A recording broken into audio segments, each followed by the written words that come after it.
Hi ಗೆಳೆಯರೆ, ಇವತ್ತು ನಿಮಗೆ ಗೌತಮ್ ಬುದ್ಧ ಅವರು ಕಣ್ಣು ಹಿಡಿದ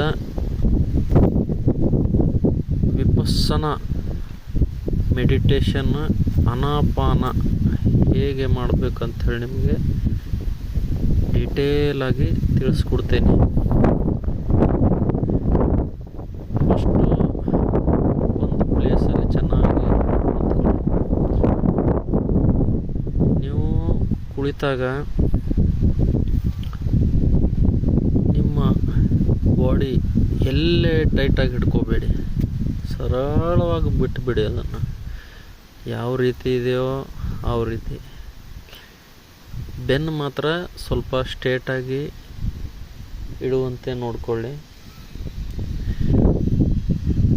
ನಿಮ್ಮ ಕುತ್ತಿಗೆನೂ ಸ್ವಲ್ಪ ಮೇಲೆ ಅಂದರೆ ಸ್ಟ್ರೇಟಾಗಿರುವಂತೆ ನೋಡಿಕೊಳ್ಳಿ.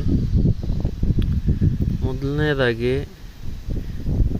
ನಮ್ಮ ಬಾಡಿ ಇರುವುದೇ ಆಕ್ಸಿಜನ್ನು, ನೀರು, ಇವೆಲ್ಲ ನಮ್ಮ ಬಾಡಿನೇ ಆಗಿರೋದು ಪರಮಾಣುಗಳಿಂದ, ಅಟಾಮ್ಸ್, ಎಲಿಮೆಂಟ್ಸ್.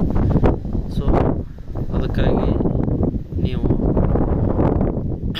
ಯಾವ ಥರದ ಆಹಾರ ಊಟ ಮಾಡ್ತೀರಾ ಅದೇ ಥರ ನಿಮ್ಮ ಬಾಡಿನೂ ಪರಮಾಣುಗಳು ರಚನೆ ಆಗ್ತವೆ ಮತ್ತು ನೀವು ಅದೇ ಥರ ರಿಯಾಕ್ಟ್ ಮಾಡ್ತೀರ.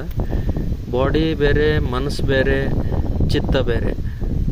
ಸೊ ಮನಸ್ಸಿಗೆ ಏನೋ ಹಿಡಿಸದೇ ಇದ್ದರೆ ಅದು ಚೆನ್ನಾಗಿ ಅನಿಸಲ್ಲ. ಬಾಡಿಗೆ ಅಲ್ಲಿ ಒಳಗಿಡೋ ಪರಮಾಣುಗಳೆಲ್ಲ ಬೇರೆ ಬೇರೆ ಆಗ್ತವೆ, ಅಂದರೆ ಅಲ್ಲೋಲ ಕಲ್ಲೋಲ ಆಗ್ತವೆ. ಅದೇ ಚೆನ್ನಾಗಿರೋದು ಏನಾದರೂ ನೋಡಿದ್ರೆ ಅದು ಚೆನ್ನಾಗಿದೆ ಅಂಥೇಳಿ ನಿಮ್ಮದು ಸೆನ್ಸೇಷನ್ ಏನಾಗ್ತದೆ, ನಿಮ್ಮ ಬಾಡಿನಲ್ಲಿ ಒಳ್ಳೆ ಸೆನ್ಸೇಷನ್ ಬಂದುಬಿಡ್ತದೆ. ಸೊ ಇವಾಗ ಆನಾಪಾನ ಮಾಡಿ ನಿಮ್ಮ ಮನಸ್ಸು ತುಂಬ ಹಗುರ ಆಗ್ತದೆ, ಸರಿನಾ? ಇವಾಗ ನೋಡಿ, ಆನಾಪಾನ ಮಾಡಬೇಕಂದ್ರೆ ಏನು ಮಾಡೋದಿಲ್ಲ, ಓನ್ಲಿ ಸಿಂಪಲ್ಲಾಗಿ ಮೆಡಿಟೇಷನ್ ಅಂದರೆ ಅದು ಇದು ಹಂಗೆ ಹಿಂಗೆ ಏನು ಯೋಚನೆ ಮಾಡಬೇಡಿ, ತುಂಬ ಸರಳವಾಗಿರ್ತದೆ. ನಿಮ್ಮ ಸಹಜವಾಗಿ ನಿಮ್ಮ ಉಸಿರಾಟ ನಡೀತದೆ. ಸಹಜವಾಗಿ ಆ ಉಸಿರಾಟದ ಮೇಲೆ ಗಮನ ಕೊಡಿ ಅಷ್ಟೇ. ಅದು ಚೆನ್ನಾಗಿ ಮೆಲ್ಲಗೆ ಬರ್ತಾಯಿದ್ರೆ ಮೆಲ್ಲಗೆ, ಫಾಸ್ಟಾಗಿ ಬರ್ತಾಯಿದ್ರೆ ಫಾಸ್ಟು, ಈ ಥರ. ಸೊ ಅದೇ ಥರ ಗಮನ ಇಡ್ತಾ ಕೂತ್ಕೊಳ್ಳಿ. ಒಂದು 10 ನಿಮಿಷನಾದರೂ ಕೂತ್ಕೋಬೇಕು, ಇಲ್ಲ 20 ನಿಮಿಷನಾದರೂ ಕೂತ್ಕೋಬೇಕು. 20 ನಿಮಿಷದ ಮಾಡಿದ್ರೆ ಒಂದು ಮೈಂಡು ಅಲ್ಫಾ ಸ್ಟೇಜಿಗೆ ಹೋಗುತ್ತೆ. Mind alpha ಸ್ಟೇಜ್ಗೆ.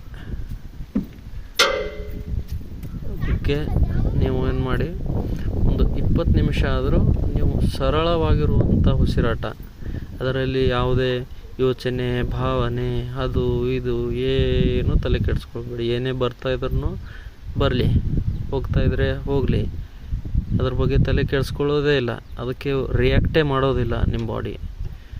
ಸೊ ನಿಮಗೆ ಉಸಿರಾಟ ನಿಮ್ಮ ನೋಸಿಂದ ಹೊರಗಡೆ ಬರ್ತಾಯಿದೆ, ಒಳಗಡೆ ಹೋಗ್ತಾಯಿದೆ, ಹೊರಗಡೆ ಬರ್ತಾಯಿದೆ, ಒಳಗಡೆ ಹೋಗ್ತಾಯಿದೆ.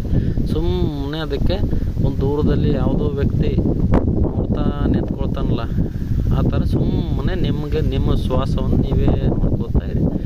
ಆವಾಗ ನಿಮ್ಮ ಮನಸ್ಸು ನೋಡಿ ಒಂದು 20 ನಿಮಿಷದಲ್ಲಿ ಎಷ್ಟು ಹಗುರ ಆಗ್ತದಂದರೆ ಅದು ನೀವು ಪ್ರಾಕ್ಟಿಕಲ್ ಮಾಡಿದಾಗನೇ ಗೊತ್ತಾಗ್ತದೆ. ಮೆಡಿಟೇಷನ್ ಒಂದು ಇಂಥ ಇದೆ ಅಸ್ತ್ರ, ಇದು ಪ್ರಾಕ್ಟಿಕಲ್ ಆಗೇ ಮಾಡಬೇಕು.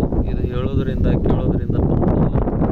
ಸೊ ಗೆಳೆಯರೆ, ಇದು ಪ್ರಾಕ್ಟೀಸ್ ಮಾಡ್ತೀರಾ ಅಂತ ತಿಳ್ಕೊತೀನಿ.